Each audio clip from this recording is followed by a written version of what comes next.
Jadi beriman dengan hari kiamat ini adalah merupakan termasuk dalam rukun iman. Rukun iman tu. Rukun iman. Maka menjadi kewajipan bagi setiap orang muslimin dan muslimat, tua dan muda, wajib percaya kepada perkara ini. Jadi kita tahulah, perkara yang ketiga dalam kitab kita ni, iman, rukun, hakikat dan pembatalan ini, perkara yang ketiga di dalam bab beriman pada hari akhirat ini, iaitulah nak tahu tanda-tanda kiamat. Jadi kiamat ni tak tahu, tapi tanda dia boleh tahu. Supaya kita buat persiapan. Ada tanda. Jadi kita wajib beriman bahawa kiamat itu tetap berlaku tanpa syak lagi. Yang pertama, yang kedua, masa berlakunya. Hari kita tahu dari hari Jumaat, tapi masa dia, tarikhnya, Allah sahajalah yang mengetahuinya. Di kalangan manusia tidak ada siapa yang mengetahuinya, hingga para Nabi dan Rasul alaihimussalatu wassalam pun tidak tahu. Nabi kita sallallahu alaihi wasallam, bila malaikat Jibril mari tanya dia, bila berlaku kiamat, Nabi tanya, Nabi jawab, mal mas'ulu anha bi'alama minas sa'il. Orang yang kena tanya tu bukan lebih pandai daripada orang yang bertanya. Nah, jadi mana tak tahulah. Tidak ada seorang pun yang dapat mengetahui, menghitung berapa lama lagi umur dunia ini. Tu dalam tak khabar ada orang putih kata umur dunia ni nak habis dah. Kata dia beriman, budak kita nak pakai roh dia. Allahu Akbar. Dia jadi masalahnya, dia tu kafir. Kita orang Islam ni hidup tengah buah dia buat apa? Tidak pelik. Balik tak balik. Terbalik. Kita orang Islam ada Quran, ada hadis. Pergi percaya ke orang putih. La ilaha illallah. Ini dia panggil manusia ni hilang. Hilang ingatan. Tidak hilang ingatan. Hilang ingatan bila kita percaya orang lain. Sedangkan maklumat ada di tangan kita. Dia kena ikut kita. Oh betul. Itu dia. Firman Allah Ta'ala, A'udzubillahi minasyaitanir rajim. يسألونك عن الساعة أيان مرساها قل إنما علمها عند ربي لا يجليها لوقتها إلا هو ثقلت في السماوات والأرض لا تأتيكم إلا بغتة يسألونك كأنك حفي عنها قل إنما علمها عند الله ولكن أكثر الناس لا يعلمون. Maksudnya mereka menanya kamu tentang hari kiamat bilakah terjadinya? Katakanlah, sesungguhnya pengetahuan tentang hari kiamat itu adalah pada sisi Tuhanku. Tidak ada seorang pun yang dapat menjelaskan kedatangan sampai ke hari kiamat selain daripada Allah. Yang tahu bila kiamat ni, Allah saja yang tahu. Orang lain, jangan ada cerita. Hari kiamat itu adalah amat berat huru-haranya bagi makhluk yang di langit dan di bumi. Hari kiamat itu tidak akan datang melainkan dengan tiba-tiba. Mereka bertanya kamu seakan-akan kamu benar-benar mengetahuinya. Katakanlah, sesungguhnya pengetahuan tentang hari kiamat itu adalah di sisi Allah, tetapi kebanyakan manusia tidak mengetahui. Manusia ini sombong, tak tahu. Suratul A'raf ayat 187.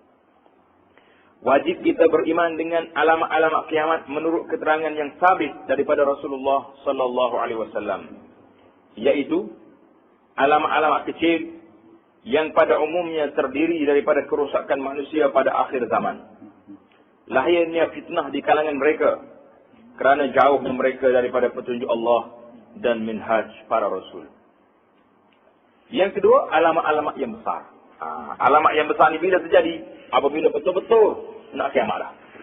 Itu dia ada 10 perkara yang besar. Kita tengok nanti.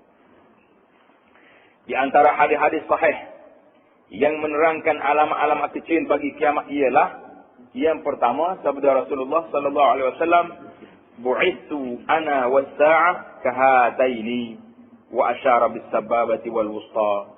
Akhrajahu al-Bukhari wa Muslim. Maksudnya, dibangkitkan aku dengan hari kiamat seperti antara dua jari ini. Jadi Nabi kita angkat dua jari, dia tunjuk. Kahatai ini. Dekat di mana aku dengan kiamat macam dua jari ini. Baginda menunjukkan jari telunjuknya dan jari hantunya. Dia tunjuk jari hantu ni. Jari tengah tu jari hantu. Tak tahu penterjemah dia ni pakai jari hantu lagi rupanya. Jari tengah. Jari tengah dengan jari telunjuk. Jadi, Apa makna dua dekat ni? Maksudnya tidak ada lagi celah tu. Aku, Nabi, lepas tu kiamat. Itu maksudnya macam tu. Menunjukkan dekat lah tu. Tidak ada celah. Hadis ini membayangkan bahawa kebangkitan Rasulullah sallallahu alaihi wasallam sebagai nabi dan rasul adalah di antara tanda-tanda hampir kiamat. Hadis ini juga menegaskan bahawa di antara Nabi Muhammad sallallahu alaihi wasallam dan hari akhirat tidak ada lagi nabi yang akan datang selepas kewafatan baginda. Maknanya aku, lepas itu kiamat. Ini membuktikan hampirnya berlaku kiamat. Kiamat itu dekat dah tu. Kalau jauh tak jadi macam tu. Yang kedua, di dalam hadis Jibril alaihissalam, di mana ia datang menanya Rasulullah sallallahu alaihi wasallam mengenai tanda-tanda kiamat. Ya Rasulullah, bila kiamat? Nabi kata, aku tak tahu. Dia kata, mana tandanya? Faqala, mal mas'ulu anha bi'alama min as-sa'il. Faqala, akhbirni an amaratiha. Qala, an talidal amatu rabbataha. Wa antara al-hufata al-urata al-alata ru'ata syah. Yatatawaluna fil bunyan. Muttafaqun alaih. Maksudnya, bila Jibril tanya tentang bila kiamat, Nabi SAW jawab, orang yang ditanya bukanlah lebih mengetahui daripada orang yang bertanya. Kok tanya? Orang yang kena tanya ni bukan lebih pandai daripada orang yang bertanya. Kata Jibril, tak apalah kalau tak tahu tak. Maka ceritalah kepadaku mengenai tanda-tanda kiamat. Tanda-tanda boleh bagi tahu. Jawabnya, alamatnya, tanda-tandanya bahawa hamba perempuan akan melahirkan tuannya. Tengok nombor 18 di bawah nota kaki. Berkata Al-Hafiz Ibnu Hajar Al-Asqalani dalam kitab dia Fathul Bari, di dalam menafsirkan maksud perkataan ini, ibu melahirkan tuannya sendiri, iaitu lahir perbuatan derhaka dari kalangan anak. Allahu Akbar. Dahsyat. Hari ini kita beranak, anak kita, tapi anak kita jadi bos. Betul tak? Berlaku tak berlaku? Mereka bergaul dengan ibu bapa sebagai pergaulan seorang tuan dengan hambanya, dalam bentuk menghina seperti memaki hamun, memukul dan menyuruh, dibandingkan anak itu sebagai tuan bagi ibunya. Allahu Akbar. Hari ini berapa ramai kita tengok ibu-ibu jadi orang gaji anak. Anak sibuk dengan kerja. Mak tak ada kerja, mari duduk rumah saya, jaga anak saya. Mak jaga anak, menjadi pengasuh. Mak dah lah tua, ayah dah lah tua, nak pergi masjid tak boleh, nak pergi surau tak boleh, nak pergi belajar tak boleh, nak pergi pondok lagi tak boleh. Ini ibu melahirkan tuannya sendiri. Jadi kita jadi kori pada anak kita. Patutnya mak dah tua ni bukannya suruh jadi bibit kat rumah kita. Kita khidmat dengan dia, masak dengan dia. Tidak, mak kena masak kita. Cara anak dia jaga cucu lagi. Sepatut orang tua ni dibawa ke pondok-pondok. Biar duduk beramal di situ, belajar sepatah dua lagi setakat mana yang sempat. Al-Qurannya, fardu ainnya. Mudah-mudahan mereka menghembuskan apa yang terakhir dalam keadaan pejam mata dalam keadaan yang sempurna. Belajar, tak mati dalam belajar. Ni mati di rumah kita. Siang dan malam duduk tunggu cucu, tunggu TV, duduk tunggu ke apa cerita. Allahu Akbar. Ini satu. Satu lagi. Ini tafsir Ibn Hajar. Tambah Abu Anas kali ini, nampak betul. Sebabnya, kalaulah anak tu anak kita, kita boleh tegur dia. Boleh nasihat dengan dia. Hari ni, mana ada ayah berani tegur anak? Kalau anak kita balik, makak besar. Turun kereta. Pakai baju. Ketak. Nampak habis segala lurah, segala gunung. Tudung kepala tidak ada. Berani tegur. Berani kata, Mek, apa pasal ni? Tak ikut syariat Islam. Tak berani tegur. Kereta dah lepas. Bagi duit ke mak banyak pula. Oh, tak berani tegur. Kalau tegur kan tak balik pula. Tak hantar sampul mari kan? Tak masuk akaun kan? Jadi semua ni jadi kita seolah-olah anak tu tuan, kita ni koli. Ini alamat kiamat. Berlaku tak berlaku? Jadi kita kalau tahu dah berlaku, jangan ikutlah benda tu. Kita kena ikut peraturan betul. Tegur anak. Dia tak nak balik, apalah. Nasihat aku lah. Yang ada dia. Dia kata kalau mak tegur saya banyak, saya tak nak balik. Terpulang lah. Mak dah lahirkan kamu, ayah dah bagi nafkah kepada kamu, ayah didik kamu daripada kecil, ayah hantar kamu belajar tinggi-tinggi, nak suruh kamu jadi orang sidik, orang baik. Mu nak biarkan kami berdua di kampung ni, nak hina kami, nak tak nak balik, terpulang. Fikir diri ni otak yang kamu ada. Assalamualaikum. Habis itu.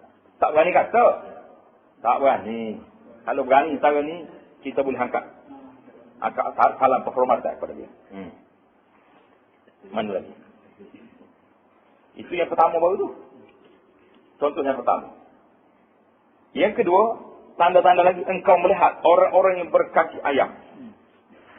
Kaki ayam, mana tak pakai selipar. Yang miskin asalnya, pengembala kambing, berlumba-lumba meninggikan rumah kediaman. Ini tanda yang kedua. Tengok di sini. Berkata ia Al-Qurtubi, penggembala kambing berlumba-lumba meninggikan rumah kediaman, maksudnya ialah membayangkan perubahan zaman, iaitu orang-orang badui, orang kampung, dapat menguasai dan memimpin negara dengan kekerasan. Lalu banyaklah harta kekayaan mereka dan mencurahkan harta kekayaan itu untuk membangun rumah kediaman, serta berbangga-bangga dengannya, kezahiran yang dapat kita saksi di hari ini. Memang orang kampung-kampung yang dulunya sesak miskin, hari ini, yang terbakar jaya, hari ini buat bangunan tinggi-tinggi. Pencakar langit dia panggil. Tukar pengguna kambing. Hari ini kalau kita tengok negeri Arab, Masya Allah, bangunan pencakar langit. Lebih tinggi daripada menara Kuala Lumpur tu, yang dua menara kembar KLCC. Tinggi. Paling tinggi dalam dunia. Kita tengok. Dan itu jauh. Badui kampung kita ni, badui Melayu ni pun. Dia masuk dalam kampung-kampung. Boleh kata rumah besar-besar belakang. Dulu tak ada rumah kecil dalam kampung. Masuk hari rumah besar. Tapi kalau tanya hari mana duit tu? Soalan yang kedua berat saja. Hak ni buta dengan bank. Bank apa? Tak tahu Islam ke kafir bank, maka jadi belakang. Timbul lah persoalan. Ini tanda-tanda kiamat, manusia tidak jerah sangat kepada benda ni. Itu tanda tu. Baik. Hadis yang ketiga, sabda Rasulullah sallallahu alaihi wasallam. Semua hadis ini muttafaqun alaihi, hadis Bukhari Muslim. Hadis yang awal tadi pun Bukhari Muslim. Hadis yang ketiga ini pun diriwayatkan oleh Bukhari. La taqumus sa'atu hatta taqtatila fi'atan 'azimatan yakunu bainahuma maqtalatun 'azimatun wa da'watuhuma wahidatun wa hatta yub'atsu dajjalun kazzabun qaribun min 30 kullun yaz'umu annahu rasulullah wa hatta yuqbad al-'ilmu wa taksura al-zalazilu wa yataqarabu az-zaman وتظهر الفتن ويكثر الحرج وهو القتل وحتى يكثر فيكم المال فيخبط وحتى يعرضه فيقول الذي يعرض عليه لا أرب لي به وحتى يمر الرجل بقبر الرجل فيقول يا ليتني مكانه وحتى تطلع الشمس من مغربها فإذا طلعت ورآها الناس آمنوا أجمعون فذلك حين لا ينفع نفسا إيمانهم لم تكن آمنت من قبل أو كسبت في إيمانها خيرا ولا تقومن الساعة وقد نشر الرجلان ثوبهما بينهما فلا يتبايعان ولا يطيان ولا تقومن الساعة وقد انصرف الرجل بلبن لقحته فلا يطعمه ولا تقومن الساعة وهو يليط حوضه فلا يسقي منه ولا تقومن الساعة وقد رفع أكلته إلى فيه فلا يطعمها أخرجه البخاري. Maksudnya, tidak akan berlaku kiamat. Ini tanda-tanda kiamat besar ni. Tanda kiamat ni kiamat yang hampir, tanda yang besar. Tidak akan berlaku kiamat hingga berperang oleh dua puak yang gagah-gagah, yang hebat-hebat, yang besar. Tengok nombor 20 di nota kaki bawah. Berkata Ibnu Hajar, yang dimaksudkan dengan dua puak di sini ialah puak Ali dan penyokongnya, dan kumpulan Muawiyah dan penyokongnya. Mana kalau hak ni kan, lama dah berlaku. Kuru yang pertama lagi lah ni. Permusuhan di antara kedua adalah hebat, sedang seruan kedua-dua puak adalah satu. Seruannya kepada Allah belaka. Angkat Quran belaka. Tapi payah sama sendiri. Baik, hari ini tak berlaku lah sini. Berlaku. Hak ni dakwa dia bela Islam, hak ni dakwa dia bela Islam. Kami pun pejuang Islam, hak ni pejuang Islam. Payah sama sendiri. Payah tak payah? Payah. Hingga lahir Dajjal, pendusta, yang bilangan hampir-hampir 30 orang. Mereka masing-masing mendakwa menjadi Rasul. Allahu Akbar. 30 dajjal dakwah jadi rasul. Tengok sebelah tu. 21 nota kaki. Contohnya seperti Al-Aswad Al-Ansi. Dan lain-lain yang mendakwa menjadi nabi. Seperti Tulaihah bin Khuwailid. Seorang perempuan yang bernama sahaja. Dan di akhir zaman ini seperti pengasas agama Al-Qadiani. Dan Al-Bahai. Yang terbaru ni hak Nabi Melayu ni pula dah. Macam-macam aku. Apalagi Musailamatul Kadzab zaman dulu. Jadi semuanya mengaku jadi Nabi, ramai. Kita tak heran ke dia mengaku jadi Nabi. Heran ke tak heran? Tak heran muka dia gila. Pengikut dia ni yang kita ajaib. Hak turut dia tu lebih tolok daripada hak mengaku. Hak ikut dia. Kalau hak mengaku jadi Nabi, ajaran tak sekarang ni. Bukannya orang kampung-kampung. Hak tak mengaji. Orang hak mengaji. Tapi lebih orang kata lebih enggak daripada orang yang mengaku. Daripada pengasah ajaran sesat. Allahu Akbar. Berat kita ni. La ilaha illallah. Hingga dicabut di antara tanda kiamat lagi. Hingga dicabutkan ilmu. Tengok itu. Maksudnya dicabut ilmu dengan mati ulama dan pendakwah-pendakwah Islam. Ilmu diangkat. Baik. Kita kata ulama mati. Hari ini lama tak lama ulama? Lama. Tuan-tuan guru lama. Doktor-doktor, profesor-profesor. Ustaz-ustaz. Yang keluar daripada pengajian tinggi agama. Syariah usuluddin. Tafsir hadis. Beribu-ribu keluar. Daripada luar negara, dalam negeri. Ramai keluar. Tapi kita nampak seolah-olah ilmu tidak ada. Bukan orang tak ada ilmu. Macam ilmu tidak ada. Dalilnya, tak sampai ilmu pada masyarakat. Hari ini kalau tuan-tuan nak cari pendakwah, penceramah, nak suruh isi jadual di masjid-masjid di surau-surau, tak cukup orang. Kita pergi masjid ni, baca nama orang itu juga, ustaz ni juga. Malah esok ustaz ni juga, di masjid lain. Nak ceritanya, yang ada dalam satu kawasan, beratus ustaz. Tapi ia pergi sanggup menyampaikan dakwah apa ya? Tak ramai. Itu pun setengah-setengah tu tak ada kena ada gaji pula. Sama ada melalui kerajaan negeri, kerajaan pusat, gaji. Ramai, bang ikhlas yang kata tak ada ikhlas. Ramai ikhlas. Tapi, begitu keadaan. Satu. Yang kedua, hak mengajar ni pun, kadang-kadang kita tengok, dari segi peribadi dia sendiri, tak apa kemah mana. Duk mengajar orang halal orang. Sudah mengajar tu tangga masjid, pun tak rokok. Rokok ni halal ke haram? Haram. Ulama sudah putus. Ulama sekarang sudah putus. Ngomong lagi. Makruh. Hak fatwa zaman dulu. Zaman lah ni, apabila doktor-doktor, telah tak tidak ada seorang doktor pada dunia hari ni, yang berkata, rokok ni tidak mudarat. Pergi carilah doktor. Kalau ada doktor juga, doktor hak isap rokok pun, dia kata rokok ni mudarat. Hak isap. Pasti dia kata, kenapa dia isap? Supaya kita hak mengaji ni lah. Kita mengaji ni mengupak halal ke haram? Ada halal ke haram mengupak? Haram. Kau sunat.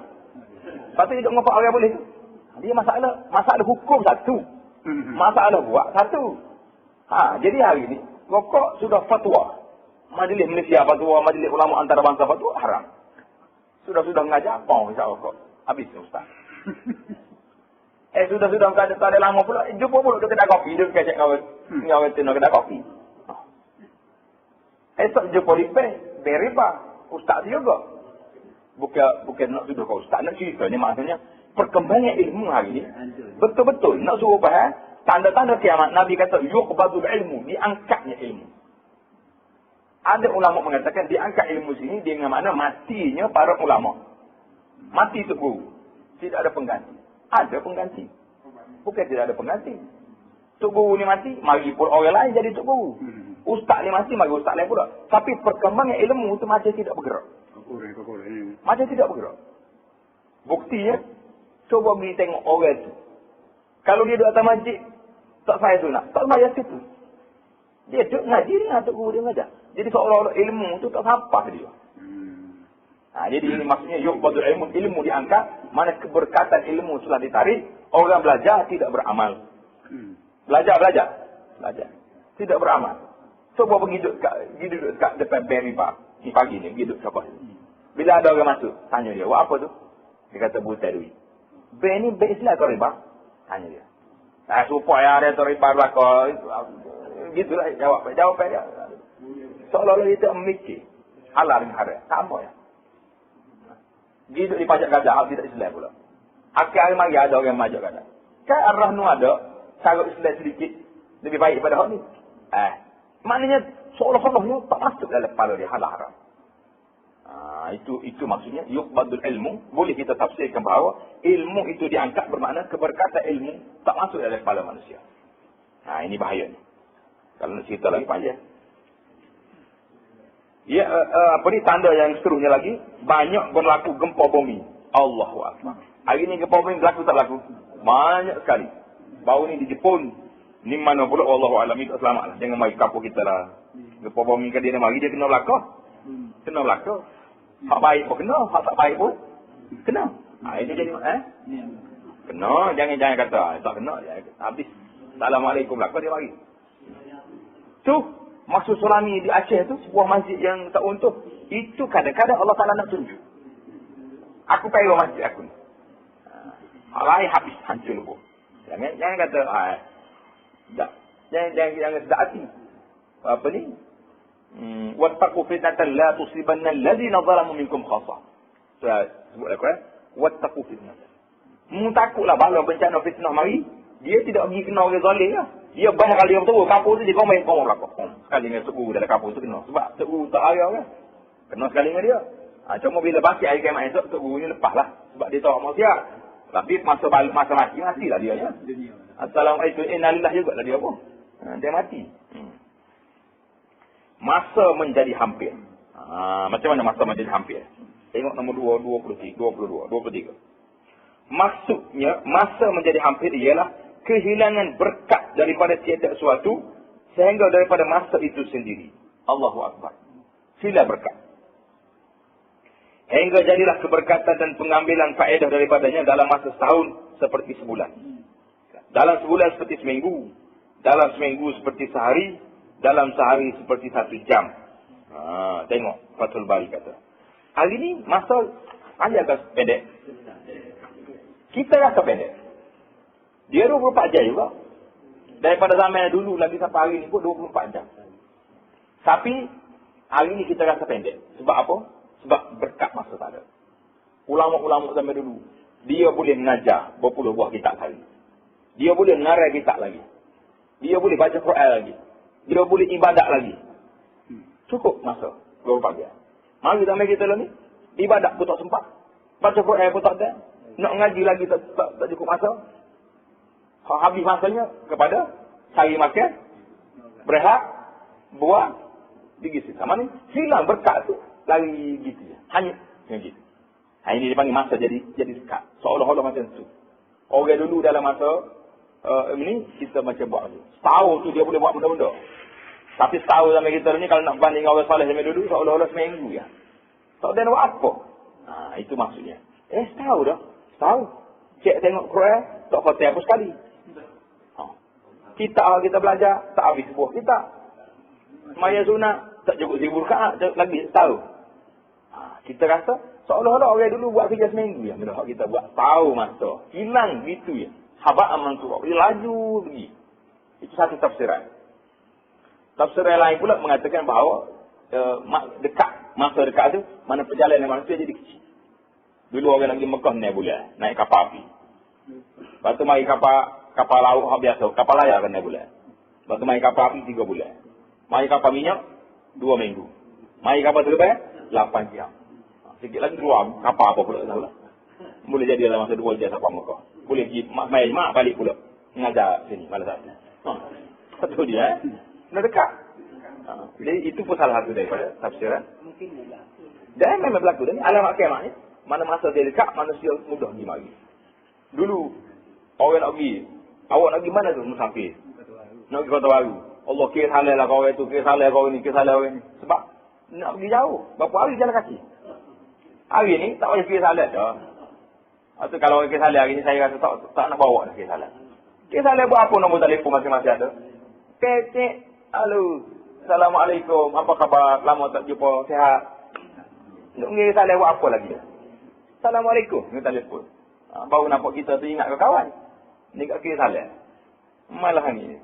Polis yang pada hari. SMS. Alamak kiamat lakon. Lahirnya fitnah. Allah. Fitnah hari ni teruk dahsyat. Dahsyat. Fitnah orang jahil sama dia. Berebut harta, berebut tu. Fitnah. Orang alim sama dia.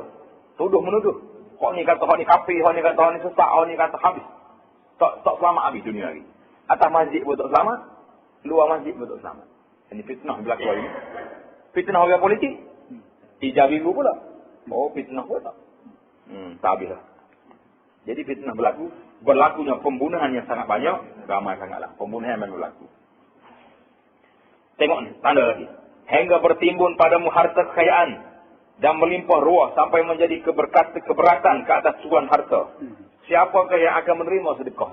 Jadi tu yang hak baik ni, hak nak zakat ni, bawa sedekah tak ada orang nak terima. Semua kaya berlaku. Sampai diberi kepada penerima sedekah, tetapi ia menjawab, saya tidak berhajat padanya. Saya pun nak beri sedekah kawan. Masing-masing kaya. Hingga manusia berlomba-lomba meninggikan binaan tempat kediaman. Masing-masing akak. Bangun yang besar. Hingga seorang laki-laki melalui suatu kubur. Lalu dia berkata, moga-moga aku menjadi orang yang telah mati. Maknanya terlalu huru-hara dunia ni. Dia lagi kubur, kalau aku mati dah kat sesat, tak jumpa orang macam ni. Selalu dahsyat huru-hara. Balik kapur, orang fitnah. Pergi bandar, orang fitnah. Pergi sana sini, huru-hara. Nak berjalan, gempa bumi. Jadi, hidup dalam ketakutan, hidup dalam kesusahan. Siapa dia kata, baik dia mati. Orang mati dalam kubur, tak ada siapa kacau dia.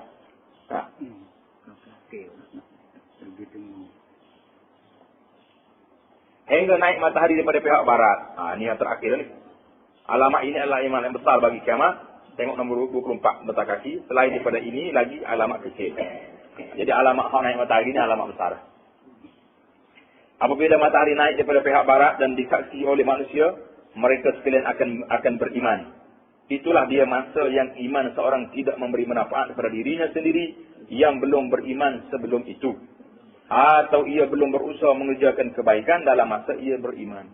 Jadi bila matahari naik sebelah ini, orang pakai beriman, amanah. Asyhadu an la ilaha illallah. Pada waktu itu iman tidak diterima lagi. Sama juga orang bila siapa nyawa di halqum, malaikat tarik dah, dia beriman waktu itu, tak berterima lagi. Kalau bertaubat waktu itu, tak terima taubat dah. Sebab bukan masa dah. Mu tengok betul-betul dah malaikat mari baru nak taubat. Itu buat apa lagi? Sesungguhnya akan berlaku kiamat. Sedang dua orang laki-laki, penjual dan pembeli membuka kain baju jualannya di hadapan keduanya dan tidak sempat menjual dan melipatkannya. Kiamat mari. Dan sesungguhnya akan berlaku kiamat. Sedang lelaki membawa balik susu untanya dan tidak sempat meminumnya. Bawa balik rumah tak sempat minum.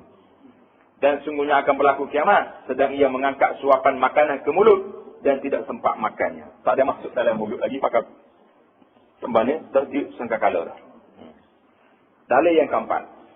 Sabda Rasulullah sallallahu alaihi wasallam. Inna min ashratis sa'ah. An yurfa'al ilmu. Wa yazharal jahlu. Wa yakshuwal zina. Wa yushrabal khamru. Wa yaksuran lisa'. ويقل الرجال حتى لا يكون 50 امرأة قيم واحد. Ini hadis ni maksudnya sungguhnya di antara hadis nombor 4 ni dia tak tahrik sini.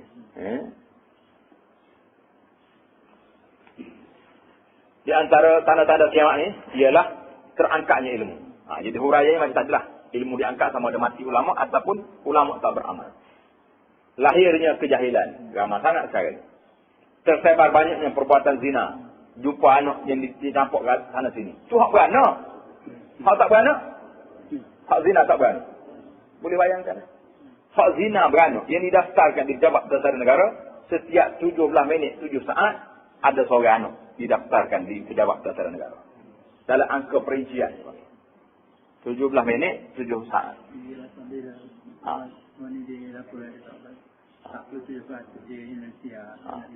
Jadi hak tu hak lapor, hak pergi daftar, hak tak daftar, hak campur tengah apa ni, campur dalam lokal, dalam parit, dalam apa ni, dalam hutan, tak kira lagi.